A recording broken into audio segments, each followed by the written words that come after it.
नमस्कार दोस्तों, स्वागत है आप सभी का हमारे यूट्यूब चैनल पर। अपनी 7 मोस्ट इम्पॉर्टेंट करंट अफेयर्स की सीरीज़ को आज हम आगे बढ़ाते हुए लेके आया हूँ मैं next 7 most important current affairs. और इनमें जैसे कि आपको पता ही है, हम करंट के साथ स्टैटिक पोर्शन भी कवर करने वाले हैं। चलिए अब बिना देरी के स्टार्ट करते हैं, हम अपने फर्स्ट करंट अफेयर पर चलते हैं। फर्स्ट करंट अफेयर है, who earn the title of India's 95th chess grand master. Bharat के 95वें शतरंज ग्रैंड मास्टर का खिताब किसने हासिल किया है? तो इसका आंसर हो जाएगा बच्चों हमारा अरोन्या घोष। ठीक है, अरोन्या घोष हो जाएगा। और ये कौन सी स्टेट से बिलोंग करते हैं? कोलकाता से, याद रखेंगे। ठीक है, अगर हम ग्रैंड मास्टर की बात करें तो बच्चों जो ग्रैंड मास्टर का टाइटल होता है, ये बोथ मेन एंड वीमेन दोनों के लिए होता है। ठीक है, मैन एंड वीमेन दोनों के लिए होता है। और इंडिया के जो सबसे पहले ग्रैंड मास्टर बने थे वो कौन बने थे? इंडिया के फर्स्ट, भारत के पहले इंडिया के जो फर्स्ट ग्रैंड मास्टर बने थे कौन बने थे? विश्वनाथ आनंद। विश्वनाथ आनंद 1988। विश्वनाथ अगर आनंद की बात करें तो इंडिया के बहुत बड़े चेस के प्लेयर थे। ठीक है, और ये वही व्यक्ति हैं जिनको सबसे पहली बार 1991 में खेल रत्न अवार्ड दिया गया था। खेल रत्न अवार्ड दिया गया था। ठीक है, उसके बाद अगर मैं पहली महिला की बात करूं जिन्होंने ग्रैंड मास्टर का टाइटल जो हासिल किया था, वो थी हमारी कोनेरू हम्पी। कोनेरू हम्पी, याद रखेंगे आप। ठीक है, तो कोनेरू हम्पी को कब मिला था, ये आप मेरे को कमेंट सेक्शन में बताएंगे कि कोनेरू हम्पी को ग्रैंड मास्टर का टाइटल कब मिला था। चलिए आगे बढ़ते हैं हम। As per the IMF world economic outlook, what is India's position among the world largest economies. ठीक है, वर्ल्ड इकोनॉमिक आउटलुक अप्रैल 2026 के अनुसार विश्व की सबसे बड़ी अर्थव्यवस्थाओं में भारत का क्या स्थान है? अब देखिए, जब भी कोई भी एग्जाम होता है तो एग्जाम में आपको स्पोर्ट्स, सम्मेलन यानी कि summits, meetings, awards, books and ranking and reports, rankings, ठीक है, इन सब पे फोकस करना पड़ता है। ठीक है, इसमें से सबसे, इन्हीं सेक्शंस में से सबसे ज्यादा बार क्वेश्चंस आते हैं। एंड आपके days and themes, days and themes, in sections में से सबसे ज्यादा बार क्वेश्चन पूछे जाते हैं एग्जाम में। ठीक है, तो अब IMF जो है बच्चों बहुत इंपॉर्टेंट ऑर्गेनाइजेशन है। 1945 में बनाया गया था, वर्ल्ड बैंक के साथ, विश्व बैंक के साथ अंतरराष्ट्रीय मुद्रा कोष बनाया गया था। ठीक है, जब हमारा सेकेंड वर्ल्ड वॉर खत्म हो गया था तो डिसाइड किया गया था कि दो ऐसे इंस्टीट्यूशंस होने चाहिए जो कि वर्ल्ड को क्या करें, रिकंस्ट्रक्ट करें। ठीक है, जब वॉर होता है तो उसके बाद क्या होती है, डिस्ट्रक्शन होती है, तो उसको कंट्रोल करने के लिए दो इंस्टीट्यूशंस बनाए गए थे 1945 में। ठीक है, 1945 में एक मीटिंग हुई थी। मीटिंग कहाँ पे हुई थी? Bretton Woods. ठीक है, एक होटल है, वहाँ पे मीटिंग हुई थी। और वहाँ पे USA में होटल है, और वहाँ पे ये IMF यानी कि अंतरराष्ट्रीय मुद्रा कोष और दूसरा मीटिंग जो हुई थी 1944 में हुई थी। ठीक है, IMF एंड वर्ल्ड बैंक दोनों को बनाया गया था। IMF का काम क्या है बच्चों? कंट्रीज को लोन देना, ताकि बैलेंस ऑफ पेमेंट जो क्राइसिस होती हैं उनको कंट्रीज पार कर सके। ठीक है, तो IMF बनाया गया था, और इसी वजह से ये दोनों एक साथ, इन दोनों का जो निर्माण हुआ था एक साथ हुआ था, इसलिए IMF और वर्ल्ड बैंक को हम क्या बोलते हैं? ब्रेटन ट्विंस भी बोलते हैं। ब्रेटन ट्विंस भी बोलते हैं। ठीक है, जुड़वा बोलते हैं, क्योंकि एक साथ इनका जन्म हुआ था। ठीक है, इसका हेडक्वार्टर्स कहाँ है IMF का? वॉशिंगटन DC, वॉशिंगटन DC में है। ठीक है, और इनकी जो डायरेक्टर है, निदेशक है, कौन है भी? डायरेक्टर, निदेशक, निदेशक, वो कौन है? Kristalina, Kristalina Georgieva, Georgieva. ठीक है, क्रिस्टलीना जॉर्जिनी। चलिए, तो अभी इनकी रिपोर्ट आई है, तो इनकी रिपोर्ट के अकॉर्डिंग, इनके रिपोर्ट के अनुसार इंडिया की जो रैंकिंग है अर्थव्यवस्थाओं में, वो कौन सी है? 6th है। वो कौन सी हो जाएगी? 6th हो जाएगी। अगर मैं बात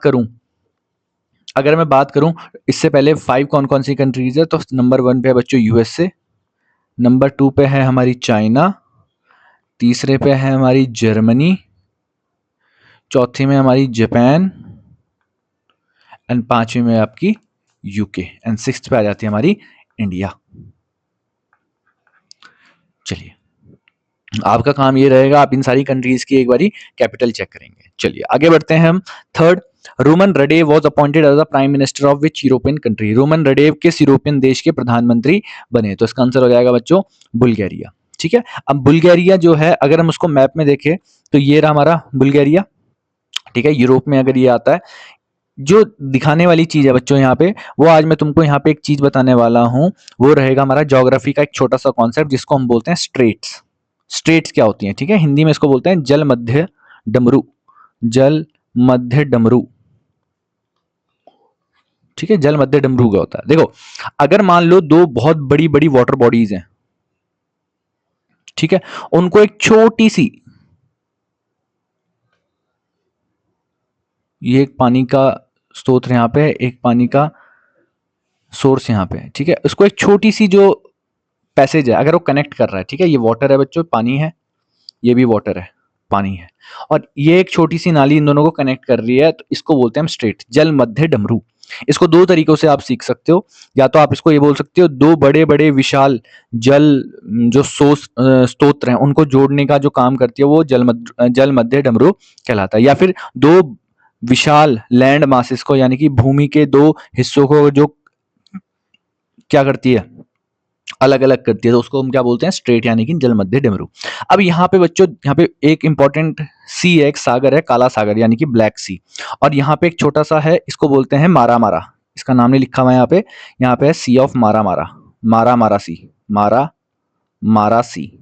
ठीक है, देखो, अब एक जल का स्रोत यहाँ पे, एक जल का स्रोत यहाँ पे, और बीच में एक पतली सी लाइन जो है, पतली सा ये जो पैसेज है, ये इन दोनों को जोड़ रहा है, या फिर एक हिस्सा लैंड का ये रहा, दूसरा हिस्सा ये रहा, ये टर्की है, ये यूरोपियन टर्की पार्ट, ये जो टर्की है बच्चों, इसको बोला जाता है कि ये पैसेज है फ्रॉम एशिया टू यूरोप। ठीक है, एशिया को यूरोप से जोड़ने का काम करता है टर्की। ठीक है, अब ये टर्की का एक पार्ट ये रहा, एक पार्ट, ये पूरा पार्ट ये रहा, तो इनको दोनों को बीच में से अलग कर रही है छोटा सा पैसेज, इसी को हम क्या बोलते हैं, जल मध्य डमरू बोलते हैं। ठीक है, जल डमरू मध्य।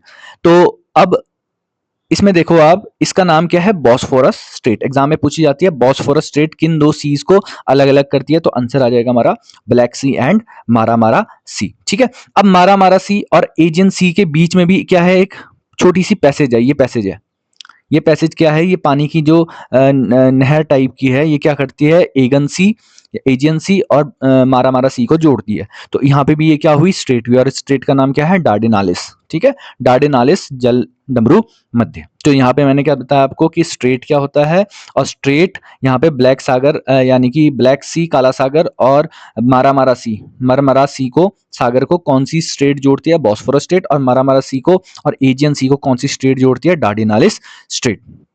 ठीक है, और आसपास की कंट्रीज देखेंगे, ये हमारी बुल्गारिया, बुल्गारिया के यहाँ पे कौन सी नदी बह रही है, देखो डेन्यूबे रिवर। ठीक है, डेन्यूबे रिवर यहाँ पे बह रही है, और बुल्गारिया की जो कैपिटल है उसका नाम क्या है, सोफिया है। उसके आसपास की कंट्रीज कौन सी है, ऊपर रोमानिया है, साथ में सर्बिया है, फिर नॉर्थ मैकेडोनिया है, नीचे यहाँ पे क्या है, ग्रीस। ग्रीस की कैपिटल क्या है बच्चों, एथेंस।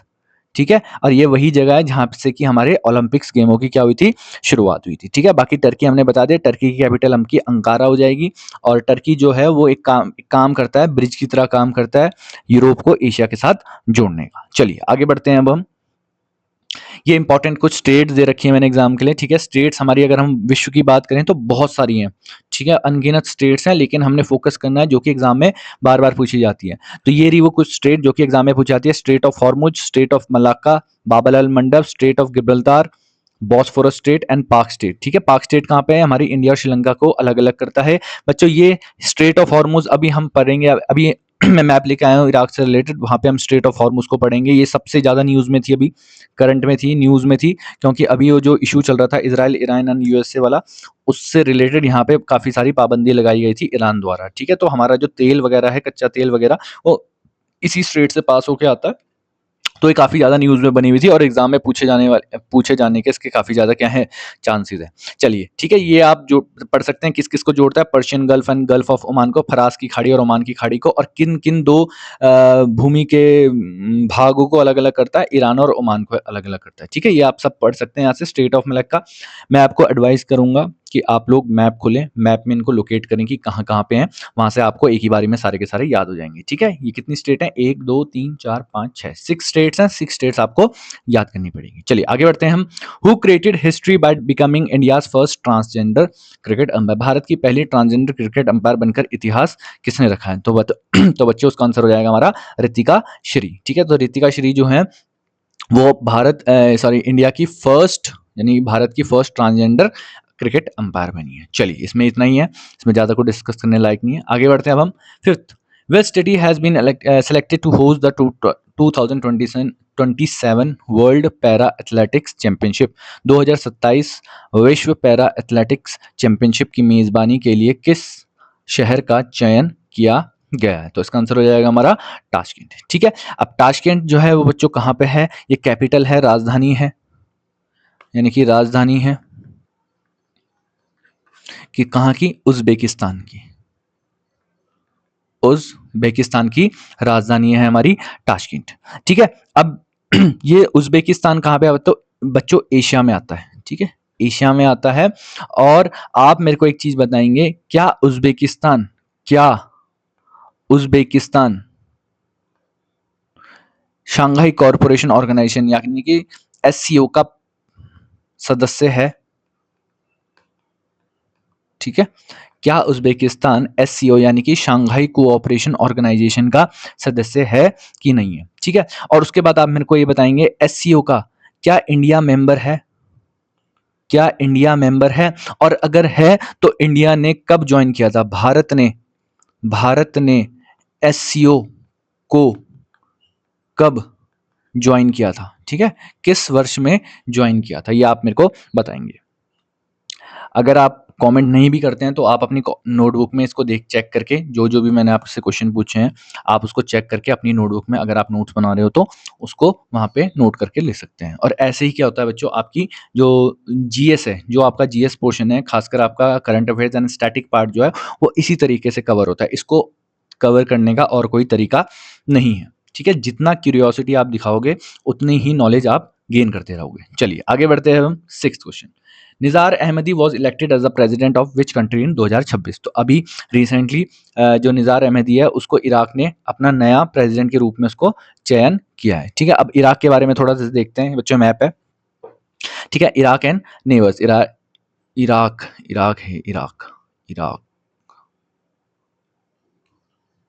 ठीक है, इराक और पड़ोसी देश। तो इराक थोड़ी सी अभी हम देख लेते हैं पहले ज्योग्राफी। यहाँ पे बच्चों क्या है? ईरान है। ईरान के ऊपर क्या है? कैस्पियन सागर। कैस्पियन सागर आपको पता ही होगा कि विश्व की सबसे बड़ी झील है।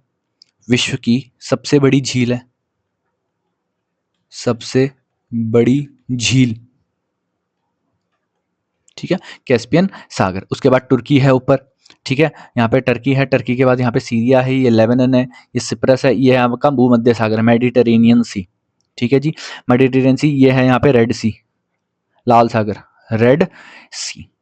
ठीक है, ये सऊदी अरब हो गया आपका, ये कुवैत हो गया, ये आपका कतर हो गया, ये यूएई हो गया, ये ओमान हो गया। ठीक है, अब ये है फरास की खाड़ी। बच्चों यहाँ पे मैंने आपको एक चीज दिखाई है, ये देखो क्लोज ऑफ व्यू अगर हम देखें तो पर्शियन गल्फ, ये रहा फरास की खाड़ी, और ये है ओमान की खाड़ी। अब इनके बीच में ये छोटा सा जो पैसेज है, ये जो छोटा सा पैसेज है इसको बोलते हैं हम स्ट्रेट ऑफ हॉर्मुज, यानी कि हॉर्मुज जल डमरू मध्य। ठीक है, और यही सबसे ज्यादा न्यूज में था। क्यों? क्योंकि ईरान का इसके ऊपर काफी ज्यादा कंट्रोल है। और अभी जो रिसेंट